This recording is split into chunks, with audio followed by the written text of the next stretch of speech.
দৃষ্টির হিফাজত কেবল নাজায়েজ কিছু থেকে নয়, বরং জায়েজ বস্তু থেকেও করতে হয়।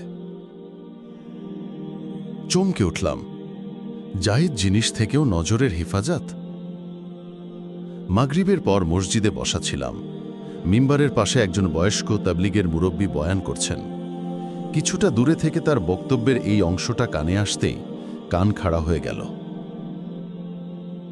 তিনি ব্যাখ্যা দেওয়ার জন্য একটু সময় নিয়ে বলতে শুরু করলেন, দুনিয়াবী বিষয়গুলো নিয়ে যার ভেতর আকর্ষণ এবং হীনমন্যতা বেশি কাজ করে, তার জন্য জরুরি এরকম ক্ষেত্রেও দৃষ্টির হেফাজত করা। যার লেটেস্ট মডেলের গাড়ির প্রতি ফ্যাসিনেশন আছে, এরকম গাড়ি চোখে পড়লেই তার জন্য চোখ সরিয়ে নেওয়া জরুরি।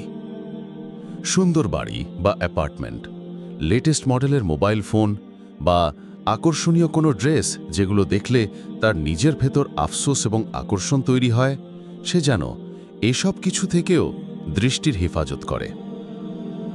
তারপর তিনি বললেন, আর এটা আমার কথা না, বরং স্বয়ং আল্লাহ তাআলা তার রাসূলকে এরকম আদেশ দিয়েছেন। আবার অবাক হবার পালা।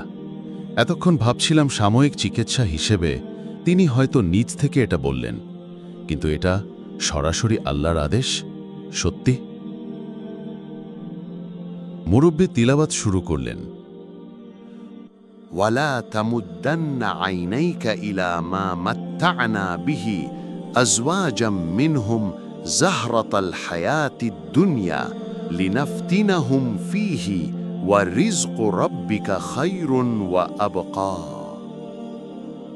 হে নবী, তুমি পার্থিব জীবনের ওই চাকচিক্যের দিকে তাকিও না, যা আমি তাদের বিভিন্ন শ্রেণীকে সাময়িক উপভোগের জন্য দিয়ে রেখেছি, তা দ্বারা তাদেরকে পরীক্ষা করার জন্য।